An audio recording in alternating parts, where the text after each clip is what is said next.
hope what this will do is also, if you haven't seen the symposium, perhaps motivate some of you to go look at it, because I think there are some really, really interesting posts in there that are worth reading and engaging with. And then using this as a foundation and also again building from these posts, I will suggest a couple of ways that I think Prajna's work could potentially be taken forward. As Farna mentioned, we are closing quite soon. And as also someone who's been involved with Prajna now for about 12 years, I also am feeling maybe perhaps not, I don't think anyone can be as invested as Swarna, because of course it's her organization which she founded, but still feel very invested in taking this work forward in any way possible. So I hope that also comes out in what I say today.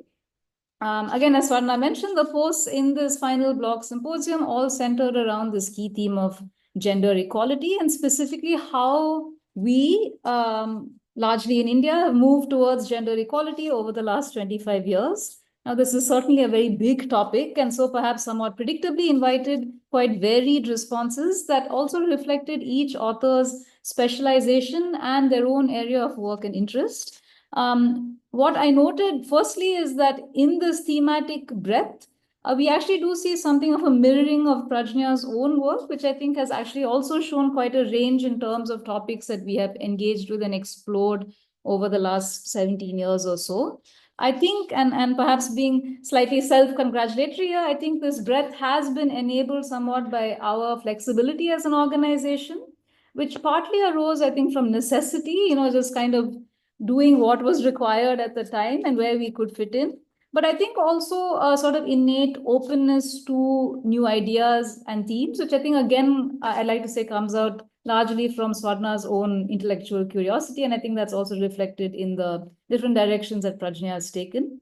I think simultaneously, this wide range in our activities and interests has allowed us to pursue new directions. And this has also brought in many partners into Prajna's fold over the years, along with people who have been on this journey right from the beginning. And I think you see in the blog symposium a mix of these newer partners and collaborators who have been there from the start, and they've kind of come together in this space. As a feminist nonprofit organization that works largely, not exclusively, but largely on gender equality, Prajna's work necessarily brings in institutions and institutional actors, whether we look at the state, the private sector, the law, or systems such as education and healthcare. And while there are many critiques of these institutions made by academics and activists, I think as many posts in the symposium show, these critiques are necessary for progress, but also at the same time, we as people working in this space can't simply ignore them. We still need to engage with these organizations, sometimes on their own terms, in order to achieve more short-term or immediate gains, even as we look towards a sort of maybe more utopian feminist future for how we can reshape how these institutions work. I think this is an approach that Samita Basu especially made in her piece, which, like Sunita Dar and Asha Hans, two other contributors we have here today, all together recall landmark moments in global feminist policy making, such as the Beijing Declaration. And I think their posts actually would be nice if you are engaging with the symposium to read together, because they do speak to each other quite a bit. Dr. Basu specifically highlights that while these sort of broader frameworks, these global feminist policies need to be scrutinized, they can simultaneously be deployed strategically by feminist activists to shed light on issues that may not receive enough attention in public discourse. So it's really about, again, sort of using what we have in the moment, even while we build towards a sort of different imagination of how we can all work and live our lives in the long term. The complex entanglements of institutions with gender equality are really engaged with and revealed by many posts. For example, like Vidya Reddy's, she situates child sexual abuse specifically within the structures that impact children's lives, such as schools and medical establishments. The economy and the neoliberal economy specifically, again, is another very important site of analysis. We see this in Radheshyam Jadhav's post and Maitreyi Borua's posts, which are both situated within the corporatization of food and food systems, and really look at how workers are sort of affected by these systems. And unsurprisingly, the state also comes up repeatedly in many posts. I think any of us working in the space of activism inevitably do have to engage with the state in one way or the other, and this is also reflected in the symposium. Arshi Qureshi's post poignantly places women's experiences of domestic violence in Kashmir within the context of the violence enacted by the Indian state. Also, staying on the topic of sort of domestic violence and discussing in Tanya Rana and her piece on one-stop centers in Delhi again shows the intricate network of stakeholders involved in service provision. Rana also, going to a slightly different point, emphasizes that gender-based violence should be viewed as a public health concern. And this kind of, we see in a sort of conversation with Anupama Srinivasan's post, who writes about tuberculosis, which is something that is recognized as a public health concern. And she argues that gender and patriarchy must be factored into campaigns and policies around these issues. So kind of saying that these things need to speak to each other. And I think what all these posts highlight is how gender inequality is not a single issue concern, but must be viewed from multiple angles in order to be addressed and ultimately rooted out. So this is just a very brief summary. I haven't touched on every paper or every post that was written, but a few of them that hopefully, maybe show some of the broader themes. But as I said, I do also, taking from these posts, want to come to a few future directions that we can potentially think about, again, based on these posts. The first one is solidarity. Many contributors discuss solidarity in different ways. One good example is Ammu Joseph and Lakshmi Murthy's article in writing about the network of women in media India. They provide practical guidance on creating communities and engaging in collective work. They really underline the importance of feminist mentoring, as they call it, as well as the need for information sharing and feminist engagements. I think these are both things that we try to do, especially when we talk about feminist mentoring. I think this is sort of something that's been very much in the spirit of Prajna's work to kind of support, mentor, and facilitate. And we do hope, again, going forward, that this is something that is taken up also by other organizations. I think the second point, again, related to the post on NWMI, is a crucial role of information and access to it. Another contributor who made this point is Kalpana Vishwanath through her discussion of conducting safety audits in public spaces with her organization Safety Pin. Information as a resource does appear again in multiple posts, like Fatima Bernard's piece on the work of Tamil Nadu Dalit Women's Movement, which has worked extensively to raise awareness about legal rights. Again, something that Prajnya has also looked at. I think making all our publications, research, and writing freely available in the public domain is our way of sort of making sure that information is available. And this is, again, the second direction we hope is taken forward. Again, we fully understand that there are often material constraints that might not make it possible for every organization to just make everything publicly accessible for free. But if this is something that is achievable in practice, we hope that it is a principle that is centered. The third point, which I suspect will also be made by other people in this symposium, is the need for an intersectional approach. In discussing the importance of access to resources and political participation for Dalit women, Dr. Fatima also demonstrates how an intersectional lens is necessary in investigating gender inequality. And I think, again, Mihir Bhatt does talk about intersectionality as well in his post on disasters, where he adopts sort of eco-feminist view that links climate change to gender inequality. And I think, Mihir, you also make the really important point that women's voices must be heard by those who have the power to listen, which we often refer to as this idea of epistemic justice. So, people who have the power to hear must also keep their ears open to what is being said. And I think these are all really crucial points, again, going back to intersectionality, who has power and who doesn't, and what are the structures that shape that. But talking about intersectionality, I think the post that most resonated perhaps with our own journey is Dr. Prasanna's on PCVC and their journey, which, Dr. Prasanna founded the organization 25 years ago. And she talks about how, in offering support services to survivors of domestic violence, the term survivor itself gradually expanded in the organization's vocabulary to include LGBT plus persons when it didn't right at the beginning of their journey. I could really draw a lot of parallels here with Prajna's own journey, where we have always made, I think, sustained efforts to incorporate intersectionality, but try to do this with humility and a willingness to learn, which I think is really important. Being aware of our own subject positions and then seeing how we might leave things out and how we can address that. And I think this is also reflected in the evolution of our programs and research. And I think our gender violence report, the most recent one, was just published a couple of days ago, is a really good example of that. Finally, I want to touch very briefly on gender equality and the law. Although none of us at Prajna are lawyers, the law has somehow been very central to our work. I think reflected particularly in our trainings, where we have repeatedly emphasized the importance of legal literacy, again tying to our emphasis on access to information, even as we acknowledge the limits of the law. We had multiple posts that talk about workplace sexual harassment specifically, and the need to really think about the spirit of legal justice and not just the letter. I think these are important themes that have occupied us at Prajna for many years, and we hope future researchers and activists will continue to focus on them. So really, just to conclude, I think encountering the sort of tentacular nature of patriarchy, perhaps more than anything, what this symposium has articulated is a need to center what's been called a feminist ethics of care in our activism, this idea that we need to think about each other and think about our interdependence as humans and non-humans, and how this can translate to an active engagement with each other that privileges solidarity, collaboration, and I think also friendship. And I think as our shutters descend, we hope that this symposium gives that foundation to think about these themes going forward. I'll stop there. Thank you. Thank you, Sunita. We'll hear you all and then we'll open the floor. Thank you. Thank you, Swarna and Mihir and co-panelists. I feel a great sense of pain and loss to know that Prajna is closing down.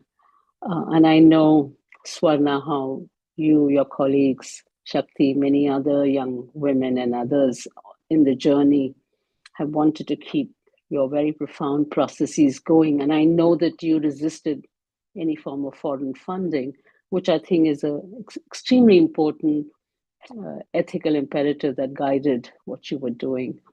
And that also brings me to the point that feminist organizations really struggling today. And this is what we see. Even our India Women's Fund took a long time.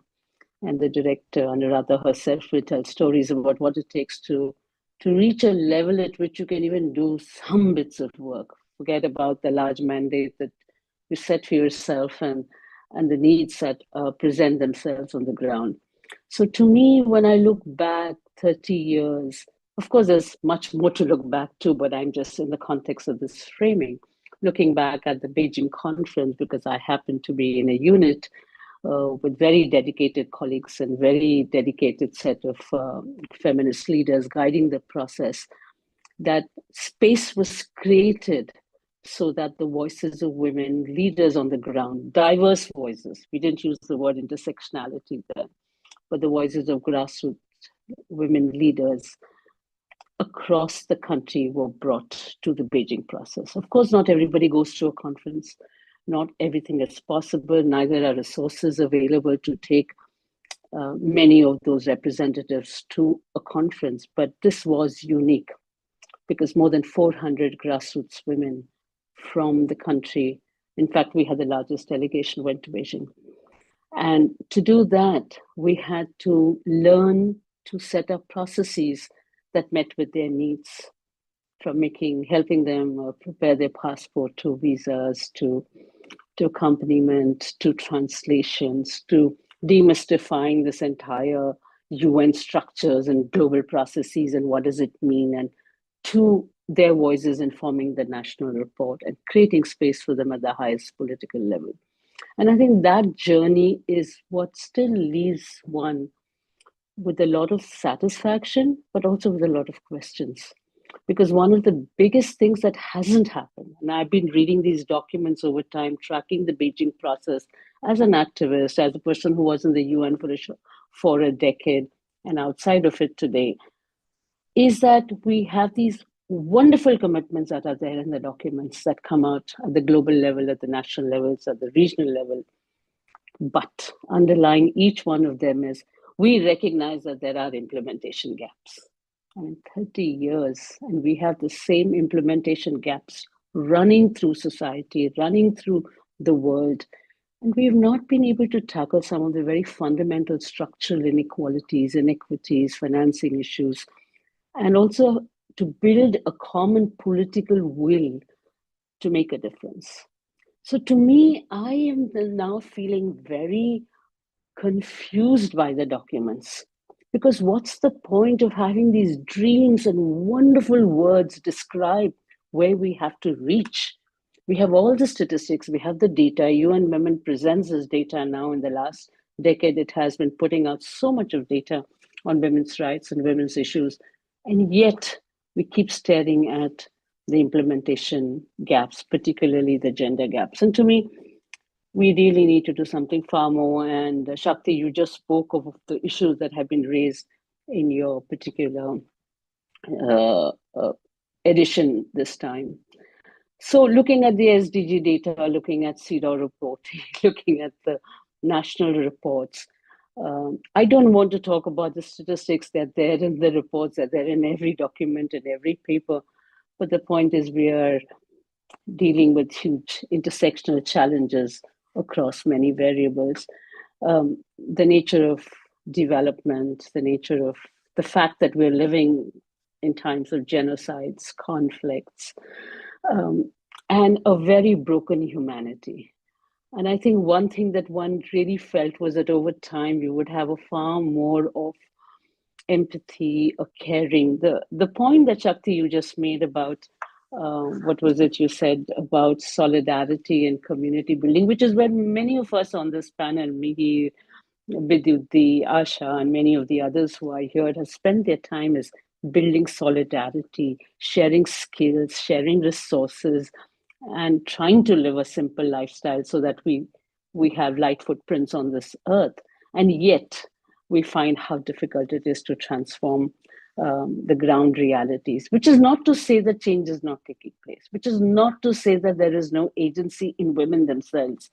I mean, look at the profound work they have done, at least when you look at India, at the level of political leadership on the ground, at the level of the self-help group movements. I have been associated with some of them. It's amazing how much time they put in to transform their lives, to transform their communities, to provide leadership, to learn skills. So there's a lot that's happening. They may not be captured efficiently enough. They may be captured for political gains, but not efficiently enough to make a difference to what they could do and where our investments would go. So as I look back at the 30 years, and in this document, I've just generally, I'm currently playing a role of a grandmother. And so I'm not in India for the last few months in trying to support my daughter. And so a little at a distance from what I'm doing.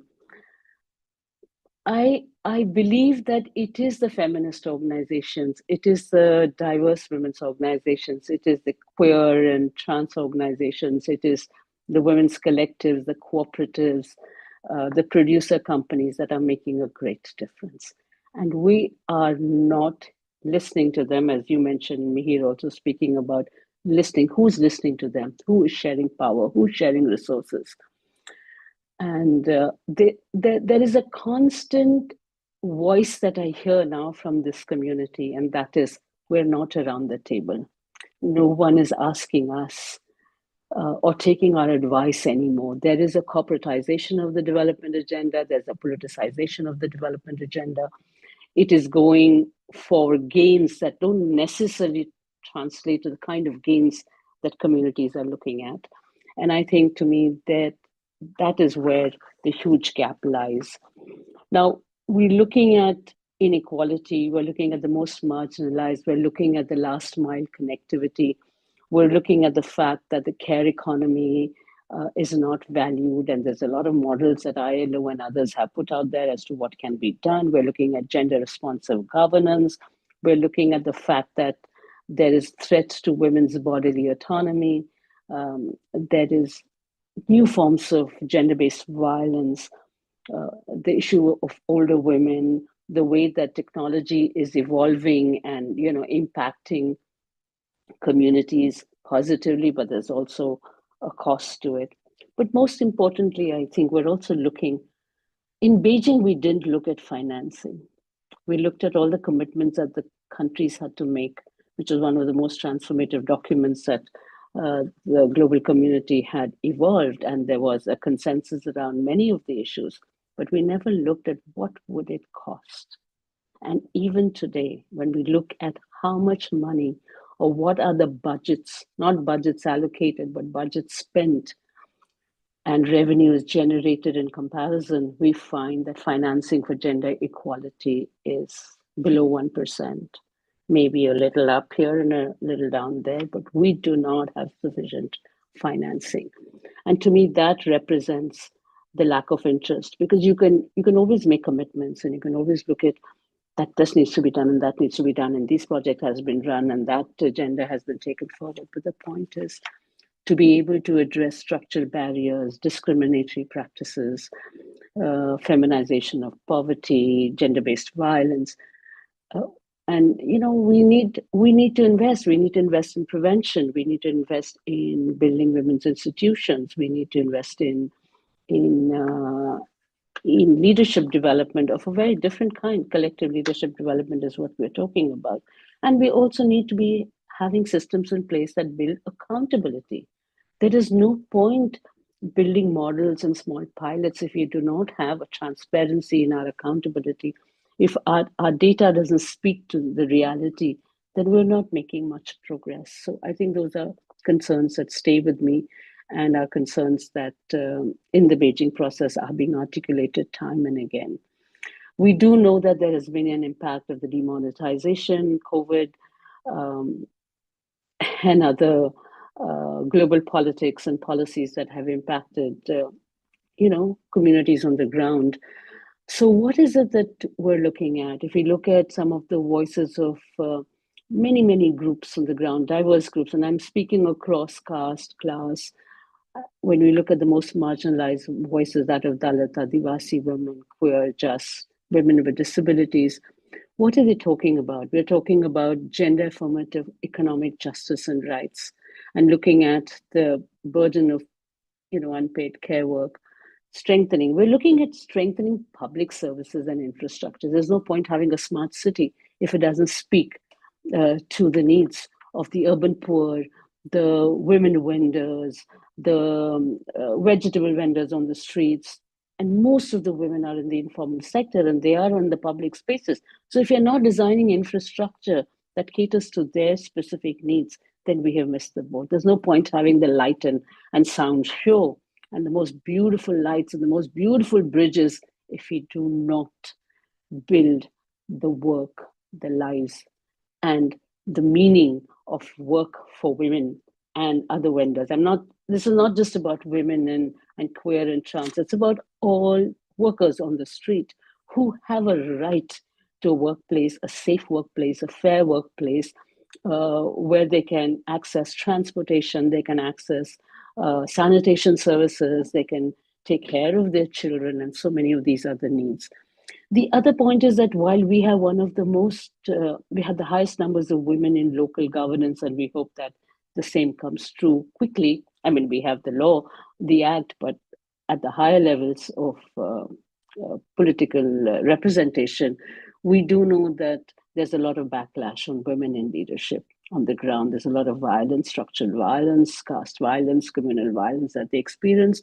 And we need to be able to build an ecosystem that looks at some of the issues of governance, of participation, of voice on the ground, and also demand accountability, whether we use the use of the RTI, the use of sharing information on the ground, etc. In terms of gender-based violence, while a lot is being done and many of the issues, including FGM, have been raised by communities on the ground, including issues of marital rape over and above all the other issues that we have discussed and written about earlier, we do know that it is a mindset change that we need. The hate crimes that accompany gender-based violence is something that we need to look at far, far more deeply, because we are normalizing the violence. We are normalizing the ways that a resolution should take place. We may have one-stop centers at the district level. How functional are they? How ethical are they? How gender sensitive are they? Are questions that we really need to ask for those that are accessing and facilitating services on the ground. On the other hand, we do know that at the policy level and at the legal level, there are positive policy frameworks, there are laws, but their implementation is a huge question again. We have still not ratified the ILO Convention 190, and I know that SEWA has been in the lead along with many other groups. We have not looked at the issues of domestic workers, care workers. We have not built regulatory systems. We have not actually looked at the nitty-gritty. And to me, sometimes I wonder whether we need to build SOPs for every scheme and policy framework in far more detail than is available today, because the last mile connectivity doesn't take place. And I think very few groups are invested in working at that level. And those that work are making a true difference. And I think that is where resources are required for civil society to be able to put their energies into. I really believe that institution building of the communities of women, queer and trans people, and women themselves, as has been done by many of the groups in our country, is where we need to put our energies into. I do not think that branding and conferencing is the way to go. It's important to have solidarity, to share knowledge, but I think real work on the ground speaks. And I think we should also audit ourselves to see how much of the real work we're able to do, A, because of resources, B, because of commitment, C, because of the kind of regulatory environment that is surrounding us, and equating development with an anti-national agenda. I also think that at the same time, we need to look at all the institutions. It's a very peripheral point that I brought up to conclude what I was writing, is because the UN itself is undergoing a lot of review and critique in the ways that it raises issues, in the way that it addresses the needs of member states. Point being that member states themselves do not accept the global normative framework that is today, and especially not women's human rights frameworks. And so in that regard, the point is that, are these institutions today playing the role? Are they able to play a role at the mandate that member states give them? So when the UN Secretary General, they had some consultation last year, and he said, we cannot create a future fit for our grandchildren with the system built by our grandparents. Okay, it's a very gender neutral kind of a statement, but at the same time, we're talking about the fact that institutions need to grow, they need to transform themselves and meet with the current challenges and the current realities that are out there. So as international institutions are undergoing a lot of transformation, questioning, we're also seeing that there's a lot of, there's a kind of a politics that is divisive that has been emerging. And on women's rights agenda, we're seeing the backlash that is coming, especially from the right-wing states. And what do people like us who work on the ground, I mean, especially there are many more that are on the ground, what are they imagining? And this is where imagination and hope makes a difference. You may critique the world, you may critique your state, you may critique all the other stakeholders, but the point is that there is an imagination. There's a hope that's driving people to do their best, to want a life better for their children, for the next generation, to want to be able to make that difference. We saw it in COVID. We saw how the women on the ground ran the community kitchens. They did the, they took care of the sick. They ran their homes. And they took money from their own savings. They were not backed up by any resources from outside of their own savings. So I see there's a lot that can be done, is being done, and that needs to be recognized. It needs to be valued. A cost needs to be put to it, and we need to put our energies into supporting the most marginalized of these groups so that they can continue to do what they are doing. And I truly, truly believe that while the state needs to, not only invest far more resources, it needs to develop an ecosystem of support. There's no point having project A and project B and they don't speak to each other. We need an ecosystem of programming. We need to accelerate actions where there are huge gaps. We need to look at all the transitions that are needed to move into a green economy. We need to,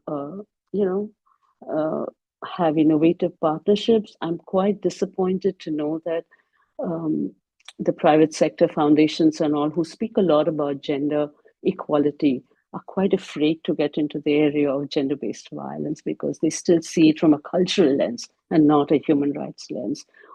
And last but not the least, also look at issues of the attacks on human rights defenders, which is the word that is being used, but against activists, against leaders for speaking truth to the power. And I do hope that collectively, Prajanya, you were close as an institution, but your soul, your work, you are there. And I think we need to see ways by which the spirit can be taken forward. Thank you very much. Thank you, Sunita. Asha? Yeah, thank you. And thank you, Sunita, for laying the foundation because I've been thinking the last few days, when I wrote the blog, I was not in a good state. So Swarna helped me. Thank you for that. We've been partners and friends on peace for a very long time, including writing a book on openings for peace. And I'm sure that part of our lives will continue. And we will be doing the peace work that we've been doing for a number of years, including writing blogs and taping many people whom we thought people should hear. So those kind of resources that we have, Sanshrishti has been a partner for a long time, and I'm thankful for Prajnya for creating that space for all of us, and especially for young people to come in, because that is what was important. And the Gender and Peace, the one that we hold course, and which will be again in February, I'm sure that many of you will come and listen to all the women who have been part of the peace, what we have been talking about all through Prajnya is what they will talk then, and what I will also like to, in a way, trying to wind up what I did with Prajnya for the last many years. It'll be a reminder to us as to where we are going and where we are. We started with peace as such from 1325, and a number of things that we've done together. But this global call for equality that Beijing made has been, I think, one of the links in all the work that we have done. Because you cannot do anything without gender equality, and that is what Beijing taught us. And I think that is what was very important. One of the very young people I read yesterday, and I did do this paper very, very thoroughly. I went through it and to make up for the blog, that she said that there are millions of people across the globe who stand on the sides of history every day. They speak up, take a stand, mobilize, and take big and small action to advance women's rights. This is generation equality. We're talking so much about inequality. So you have this young woman say, we are the generation equality. I'm so glad to hear that someone could say that, a very young person could say that. Because Beijing was the call for women across the globe for gender equality. But it is also a product of women's continuous search that we have for equality. And I think that's what Prajnya did over the years, and what we have been trying to do. Most of the work that I did was around, in fact, I went into the international arena only with Beijing. It was in 1994-95 that we were looking at the Tutsis in Rwanda, and we're looking at Bosnia and Herzegovina and saying, oh my God, what is going to happen? Where are we going? What can we do? And then Beijing came. And I think that platform was a place where we could talk, where we could discuss. and hearing the Kashmiri women, it was something that was extraordinary. And it also laid the pathway for us. I think these 30 years have been from 95 to today till 25. It's been, the journey has been looking at that. For us, some of us, it has been the work that we do on peace across the borders and across the lines. It's also, as I said, built with my own history, my personal history. Anything that we do are always is personal, linked to it, any of the work. In fact, when just before Beijing, I had Alice Boulding write me a letter and say, I have a friend, Betty Reardon, going to Beijing. Why don't you go with her? There's a big contingent going on peace. So that was the first time I heard that there was, and came to know that there was a big group of women across the world who were coming together at Beijing and going to talk peace. Peace has always been, in many countries, a dirty word. It's something that no one wants us to speak on. It's something that everyone wants to hide it, but it's something that we continue to do and we will continue to do. So you had people like Cynthia Enlow and Coburn also joining in that equality dialogue that was there, whether they were there or they were writing about it. There were young people from Will, from Turkey, from Sabancı University, who came together to write on what came to be known as the peace syndrome. In India, we had not only J&K and Northeast, which were burning, but we also had people like Anish Arun. We also had Nirmala Deshpande, who brought us to that forum and said, no, you cannot sit back. You have to be not only writers, you have to be activists. So that was something that we learned long, long back. So today in Pakistan India Papers Forum that I have led for a number of years, you have people like Saida Hamid, you had Kamla Bhasin, you had Mohini Giri, all of them contributing to peace and the impact of the ward system. What was this impact of the ward system that we are talking about? One of the things that is a result of this ward system is the national security system that is embedded in it, that we cannot get away with. And that is something that we need to, and that is why with Prajnya, I have worked over the years to see how can we broaden this? How can we make it larger than just militarization, just war, just weapons? That is something that we need to go beyond. So we had women like who were the anti-nuclear women like Vandana Shiva, and that was something that brought a new way to look at war, to look at how we could do away with it. It was not only the masculinity, it was not only the market, it was also what I did with Prajna, and which I want to remind Swarna over the years, was on climate change, linking it to peace. And because for everyone, climate change is something that has to do only with the climate as such, but climate change has many, many facets. And one of them is that how it has been used to where peace is concerned.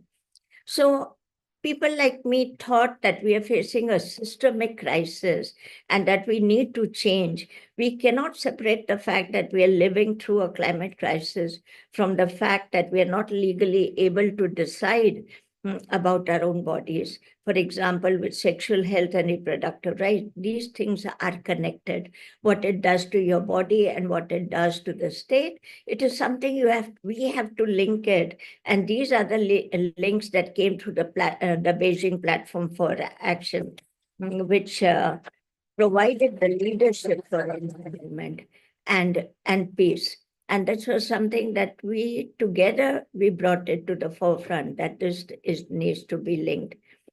The fight for social separate, a very, very young person who was talking about climate justice said, I think she was from Latin America, she said, the fight for social justice is not separate from the fight for environmental sustainability. the most impoverished people, rural indigenous women, are most impacted. I just wrote a paper on Adivasis in Odisha, and I can tell you how true these words are, how people are being impacted. And I know that Mihir must be knowing that this is what is happening on the ground, that people's land, people's property, there's nothing left, no water left for them to drink. There is no food left because the forests are being cut down. And how will it not create conflict? Why will not there be conflict within the country? And if there is conflict within the country, it's part of the bigger syndrome. That peace is not only on the borders that we are talking about. We are talking about peace in our communities, peace in the people we work with. I'll give you some data. I'll take a few minutes for that. But this is something of the latest that has come on the emissions on climate change. 2 months of Israel's bombardment in Gaza was the equivalent of 75 coal-fired power plants operating for a year. That is war. The climate cost of the first 60 days of Israel's military response is equivalent to burning at least 150,000 tons of coal. 40% of Gaza's farmland has been destroyed. 2,000 agriculture buildings are gone. Where is the food going to come from? What peace do you want if you do not supply at least what is the minimal basics that we're looking at? And during the 7 months of war in Palestine, 100 million tons of carbon dioxide were released and forests destroyed.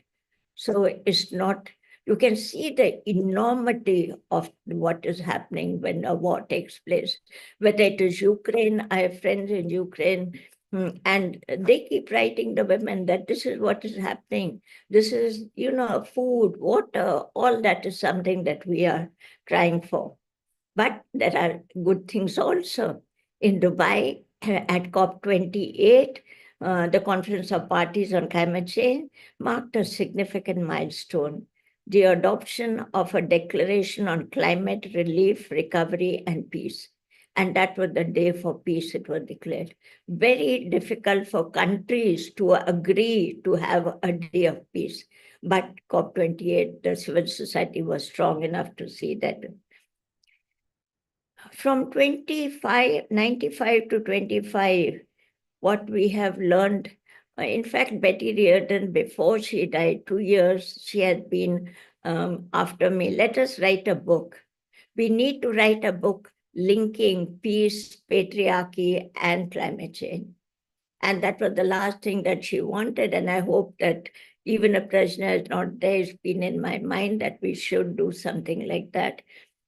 The war system, what has stood out in these discussions from that book that I had with her?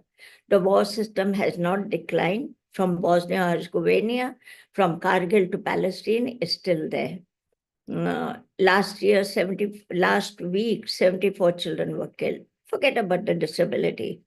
Violence associated with war has not ended, it has increased. The patriarchal system, the rape, whether it is in Bosnia or whether it is in Gaza or whether it is in Manipur, is still there. Women's bodies are still part of what we are doing. Colonialism did not end. One of the lectures that I did on Prajna was on market and peace. And where the markets are concerned, they did not end. Colonialism has still come in. We are still, Trump is saying that we want to buy Greenland. Why? Because there is so much of below the earth. Once the ice snow melts, there will be so many resources. And I don't think that we ask where the women are. What are they doing now? Where the women are? They're everywhere. It could be a Swarna Rajgopalan, it could be a Sunita Dhar, it could be Shakti, it could be so many. You have Lalita Ramdas working with us. You have Saida Hamid, all the women in all those networks who are there. And it's not only the peace networks, it's other networks. You had Ruth from Navo when she went to Beijing. From then till today, you have Aruna Rai coming. So these are the women who are creating the change that we need. Peace can only come with that change. And even people like Somita, who was part of this blog. So Beijing in 2025 to end does not bring peace and security we expected, but the women continue to work in their own way. It is no longer the hammer, but what I personally feel, it is the chisel that does away with war. And we are providing that chisel. Thank you so much, Sarna, for having me. And let us continue that dialogue for years to come. Thank you. Thank you, Asha. Mihir?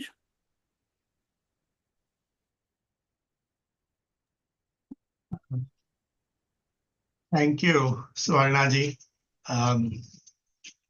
You will live up to your name and shine everything that you've touched, not only today in terms of making this presentation, but the publication that you brought out, 25, a Gender Equality Review.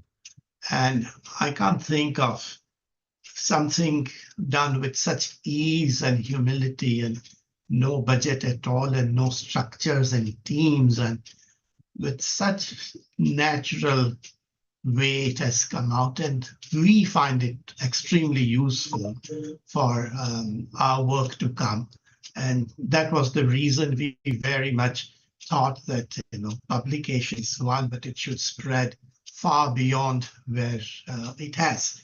And that's the reason we joined our hands to put this particular webinar together. So yeah, and definitely as way ahead after this is finished, we'll be making sure as in our own individual effort to as many places as we can, this particular publication, 25, a Gender Equality Review, goes, reaches as many people as we can. I'm puzzled that how can Prajna, which is the highest and purest form of wisdom or intelligence or understanding, be closed, with any meaning of the word closing. So I think it's just impossible to close Prajna. Maybe a structure or an organization may be closing in some ways, but at least I see that it is transforming. It's not closing, it's transforming for a specific structure, specific unit to something which is much widespread. With this webinar, it's transformed into at least 5 of the people here on the panel and the 60 people who are on the participant and listening and contributing to what we are doing. And I'm sure it will transform further away for a long time to come. If not very long, at least next 25 years, I hope to see it transforming further. Way ahead, I can only talk about what we can do as AIDMI, as an individual. And one thing which is very clear that we would like to support and join hands with everybody who sees the value in when women and their groups, their organizations are given a chance in terms of time, money, effort, position, they invariably improve and strengthen and accelerate the systems for a better. And that wherever we see happening as taking the transformation of Prajna beyond will be our way forward. The second way forward would be that anybody and everybody who's working on the global economic path, the economy, the development economy, we see that it is relentlessly assaulting all life, every form and every gender, or if I may use the word genders. And that's quite clear to us looking at mainly after disasters, climate related or other. So anybody working on the stopping and slowing down the economy, pushing women down, leaving them behind, that's something definitely is a way ahead for us to join and support to do that. The third way ahead for us, it seems, that Shaktiji, you said I mean, not you didn't say, but I gathered from that any violence on trees, on water, on natural resources is in the end violence on women. You just cannot separate the two. And that is something we've seen actually happening for decades too, so far. So any violence on nature that is being stopped, we think we will be very much part of that. And any violence on women in the end will end up being violence on nature as well. That cannot be separated. And that is something, whenever it's being protected, will be very much part of that. And that's a third thing we think we would like to take way ahead. There is a word in Gujarati, I think also in Sanskrit, most Indian languages, called satyanash, something where everything goes wrong. Extinction is a mild word. But from working maybe too much around disasters and climate, but I don't think that's entirely true. Only the reason we feel that we are as a humanity rushing towards satyanash. And if that is what others feel as well, and it becomes faster with gender inequality. And of course, women will be extinct, men will be extinct, the humanity will be extinct, and much faster than we have all anticipated. Anybody working on slowing down this, stopping, and in fact reversing, finding ways of reversing that in terms of ideas, in terms of studies, in terms of actions, in terms of organizing, solidarity, funding? I think that's where we would definitely support as a way ahead. One more thing to do, that any effort which directly, in a sustained way, not only includes women and see that they are being heard or seen or validated, which it must, and more, not only at policy level, but as Sunitaji was saying, on the ground, something concretely happening on the ground. So how do we make these things happening on the ground at a much larger scale? Not thousands, but millions. Not, how do we make it more sustained, not projects or programs, but structures that come up which are alternative. And how this sort of progress is not seen as in terms of making plans, action plans, but seeing both the urgency of what needs to be done, but also long-term vision, a very useful balance between the two.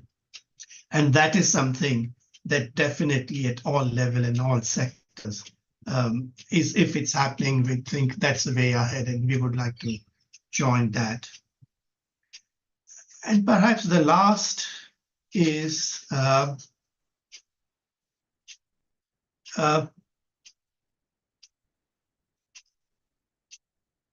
think the women, and I'm going beyond fully realizing gender and women and the separation of that, but I want to emphasize that women, more women, poor women, working women, women under violence, in the camp areas of global violence that is going on, they must have a direct say in all aspects of our lives, not just their lives, but our lives. So not only they should be able to say things about their lives, but our lives, those who are not affected, those who are not being part of that. And they must have a say in how we live and what we eat and where we live and how much money we make. They must have a direct say in all aspects of our life. And I think that is not only the last mile which needs to be reached, but that's where the last woman and the last life that needs to be reached. And I have no doubt that if we supported the 4 or 5 things, I'm taking myself, but of course, everybody else is included. I have no doubt that these 5 efforts will give us very lucid and compelling and very learned, not learned, but learned insights of moving forward, very much so. So this is not an end, but very much a beginning of Prajnya in its transformative journey. We don't know where will it go and how it will go, with whom, but we definitely know that it will have very soothing and lead us to peace, will lead us to well-being in all the work that we do, taking from here. That's how I see the way forward. I have no experience or expertise that any of the panel member or almost most of the participants on this topic, but that hasn't stopped me being foolish. I've just gone ahead and said what I said. Please excuse me if I made any mistake. Thank you very much. Thank you, Mihir, for more than your comments just now, and all of you for being so kind about our work and so generous in your warmth towards us. The floor is now open. I think I just want to say, Mihir, that most of us are actually walking in the dark without any idea of what the next step is going to be. So much of this is just hoping for the best and doing what you can. And, your remarks are in that spirit. We will do things together. The floor is open. I would say, given the numbers, you can put your comments in the chat or you can raise your hand and I will invite you to speak. We have such a diverse group here. It would be lovely to hear from you as well.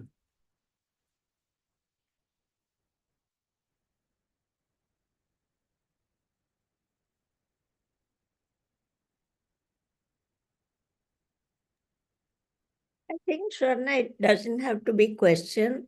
They can come up with what Yes. they want to say. Absolutely. Yeah. Absolutely. Yes. There is a question from Fahim Akhtar, though. What steps are being taken to improve women's labor force participation and address the gender wage gap in India? It's a very specific question, and would one of you like to answer it briefly?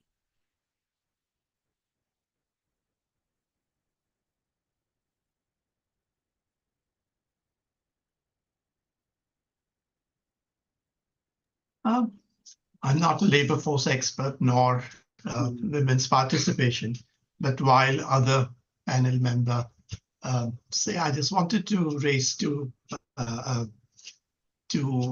reflections. One, I find it more and more disturbing, especially in disaster recovery phase, to see women as labor. And of course they are labor and they do work, and they, without that recovery doesn't take place. But there is far, far, far more to that labor, that work, than what has been so far either accounted for in terms of money, economics, or in terms of social contribution. There's just far more to that. So somebody will ask answer about labor force, but I think there is some perhaps better way of looking at, and not just labor per se. Yeah, that's my point. Thank you. Just to add, I mean, first of all, I'm curious to know steps taken by whom. Did you have again, going back to institutions, do you have an institution in mind? Are you asking about steps taken by the state or by people working in civil society? Because I think, of course, the answer would be quite different based on that. I think also just very related to what Mihir said, I mean, this is, of course, a big issue that's being discussed in the Indian context. Why is women's labor force participation so low? But then it also relates to how undervalued or not valued, care work is, social reproductive labor is, and these things also need to be discussed in conjunction with issues like why aren't more women in the labor force, and I think there are many discussions around that, from mobility, women's access physically to be able to get to workplaces, to gender norms, to safety. It's, I think, quite a big question, and you can answer it in many different ways. But I think that's all I wanted to say on that. Yeah, I have a comment to make. Bidut Mahanti. Yes, please. Okay, so I'm Bidut Mahanti. I really appreciated all the presentations, but I will take up the, I wanted to add on to whatever Mihir said. I think women are integrated with the culture of nature. Any violence on nature is equivalent to the violence on women, because women, know the intricacies of nature, and they use various produce of the nature. Now, one example I will give you, that is Chipko movement.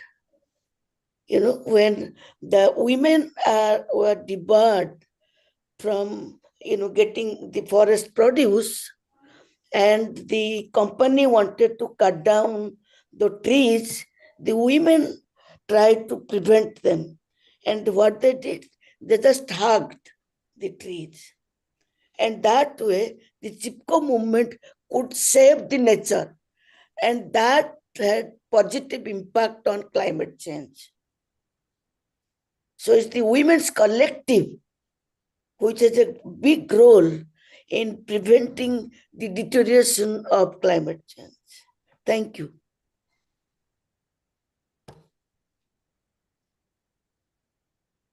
Varna, there are some questions on SDG. Yes. Do you think that we might... How aligned is India's progress on gender equality with international frameworks like SDG 5 and CEDAW, and what lessons can be learned from global best practices?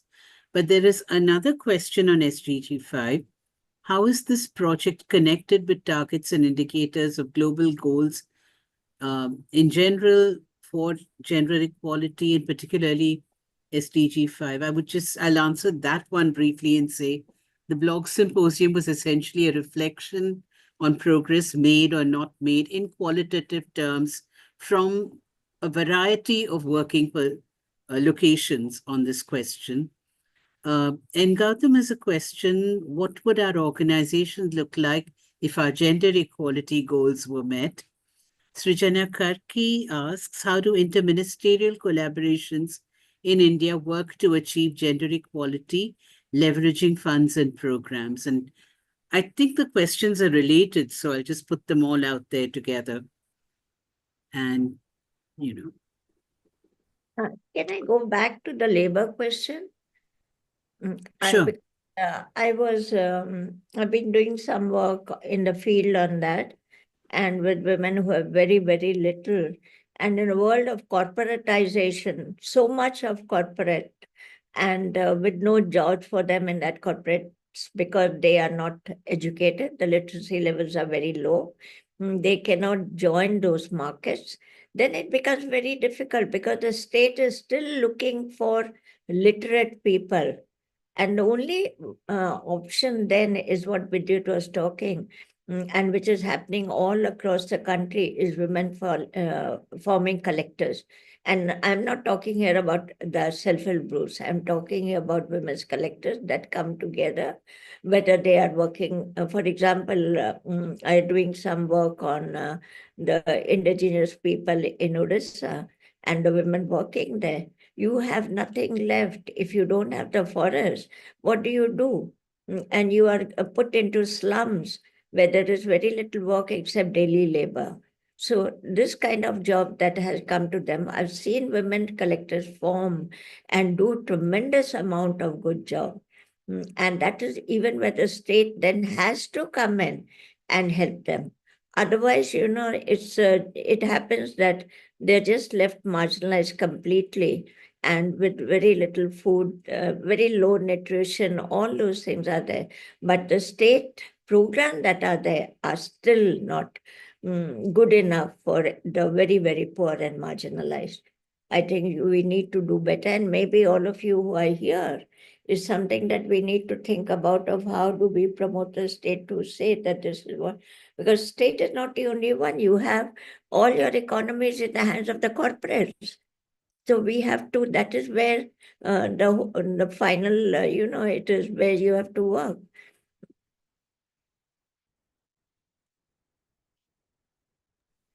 Swarna, I just wanted to take a point or two, add to what has been said. Please. One is, it's okay for the SDGs, they all are evolving common indicators so that you get a global picture. And as Swarna said, that a lot of what feminists write is actually contributing to many of the issues that are there in a qualitative manner. And they address most of the indicators that are there. Of course, many of the indicators are to do with projects, and we're talking about societal change and structural change at a larger level. So I think the work that we all do are not built of projects and programs. They're built about transforming institutions, societies, mindsets, values, systems, etc. And therefore, I also want to link it to the point that is being asked, what would a gender equal organization look like? And I was just thinking, what would a gender equal family look like? We started in our politics of personal is political, we also started interrogating families, right? And the diversity of families, and met with a lot of resistance, backlash, etc., and still going on today. We know that as well. So I think we need to think that anything can be challenged. There is no given in any institution. And of course, we're talking about equality in wages and equality in roles and responsibilities and duties. And also, we're talking about equal sharing of the care burden, household work, gender division of labor. So many aspects that you talk about when you were talking about change in society and institutions. And the point will remain that when women's labor force participation is supported politically in terms of infrastructure support and the points that Shakti has just made, then you will have true equality at the workplace. I mean, but the point is that there's so much resistance to equality, not just at the level of gender equality. There's so much resistance to equality across communities, castes, diversity, sexual orientation, different ways of being and expressing. So I think it is a change that each one of us has to make. How comfortable are we with diversity? How tolerant are we? How respectful are we? What kind of values do we give to our workplaces? And what do we bring there? And that is where the point that Mihir and Asha and Swarna and all are making, and the summary that Shakti gave of the writings, is that change is being done on the ground, but it is so invisible. We don't know how transformation of society is taking place in a true sense. So I think we have to capture that complexity. We're not talking of more of the same. We're not talking of this is a model and that's a formula and that's a way to be. We're talking about what works best for the group, what works best for institutions. But I do know that even those of us who talk about challenging hierarchies at workplaces ourselves become hierarchical. So I do know that we ourselves are still growing, are still interrogating ourselves, are still questioning how truly can we be respectful and in everything that we do. So I think it's a long journey, but it's worth. And there are lessons from Prajna's own experience that we can take forward. Thank you.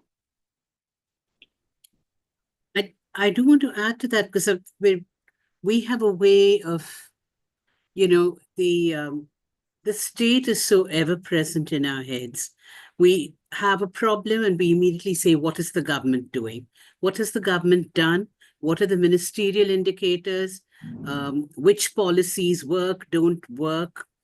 And then for those of us who have the privilege of accessing global information and global networks, we're also pegging our advocacy, our work, our thinking, our arguments, our analyses to global frameworks, global declarations, global theoretical approaches. But change really, as Sunita says, comes at the micro level. We worked for about 10 years, and every day we did what we could because we didn't have much funding. And I think around the time we were 8 or 9, somebody came for one of our many meetings that we've had about, shall we close down this year? And she said, well, what you do is you have conversations. And that's exactly right, because the change, these questions that we are asking are also about what we, you and I, this organization, that group, this community, this family, what we are doing to change, what has shifted in our little worlds. I think the conversation about change has to be at all levels simultaneously. And that when I say conversation, it's not about a judgment of other people's work, also an assessment of where we are in this journey. Sunita says we're all on that journey. No one's reached anywhere in particular yet. So I really want to take that, talk about that sense of our own agency in this. This is not about who has passed, who has failed, and what has worked, what has not worked in that very broad report card sense, as much as where are we all going, each of us, from here. So that's where the conversations, the follow-up conversations, the journeys, I think, need to be. I think one of the things we missed out on is the work that Narega is doing, which has been so very tremendously helpful to lots of people. But because when I work at the moment, for example, I'm working on coastal erosion. But as you said, I work on disability. And these are women who have never seen anything outside their villages. There was one woman who had to be taken to the hospital, and she when she went out, she said, "This is the first time I'm seeing the trees. I'm seeing a park. I'm seeing a hospital." She never in her 20 years never seen that. So you have so many people here. There are people who are in IIT with such high literacy rates. And then you have this woman who has never been to a school, never seen a hospital. She cannot walk. So, as Swarna said, we have our own little worlds and our own little, structures to deal with. And that is how most of us are dealing. You come across so many women. The search is always for equality. That is always there. Whether it is a very poor woman who's begging or it is a very rich woman who's married to someone who's an alcoholic. The search is always that whether we are women or men. So I think this is something we have to keep in mind, that the Beijing platform, when it talked about equality, it was talking for all women across the globe. Rich, poor, very poor, whether they are disabled, they are trans, they LG, they are all of them they're talking about.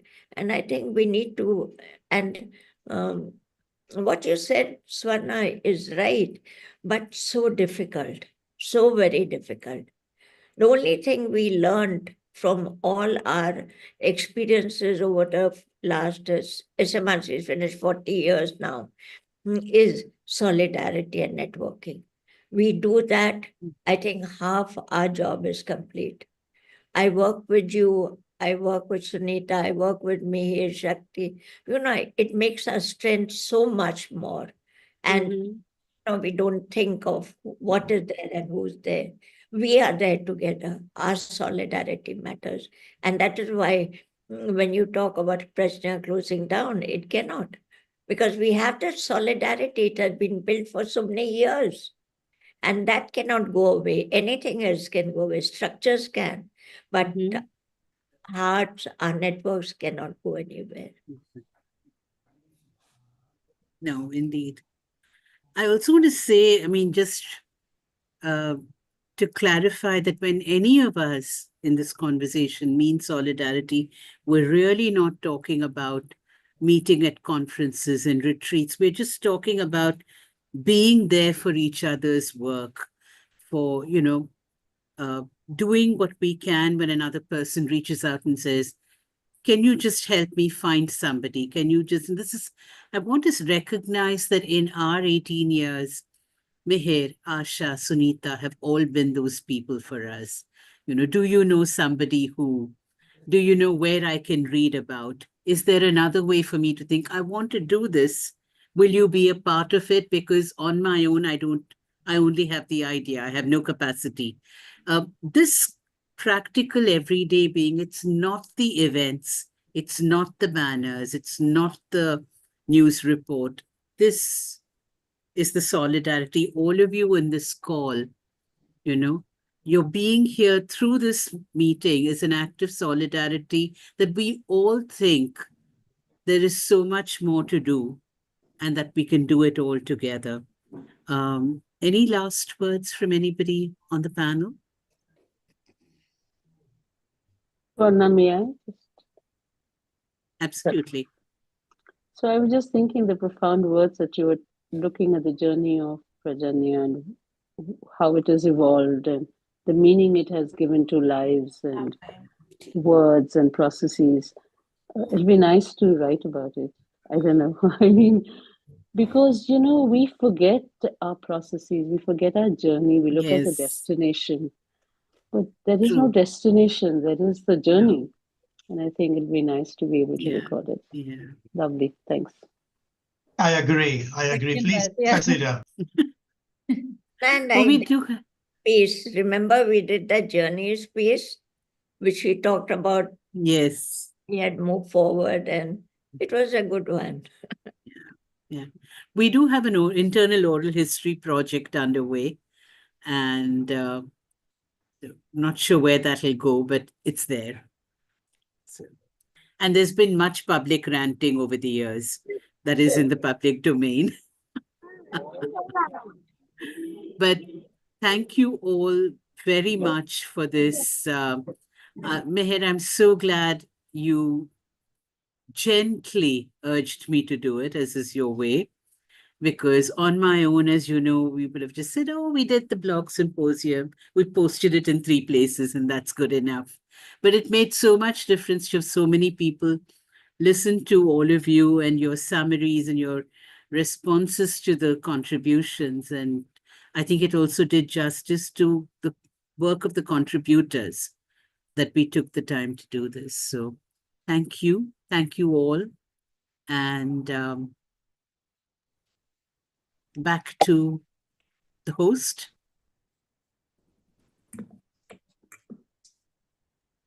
Well, I don't know who is the host and who's the guest, but I thank you, Swarnani, first, of course, and foremost, and the team who's put together 25 Gender Equality Review, but also the panel members who've been so humble and so just straightforward with the entire process, something which would have taken a lot of effort.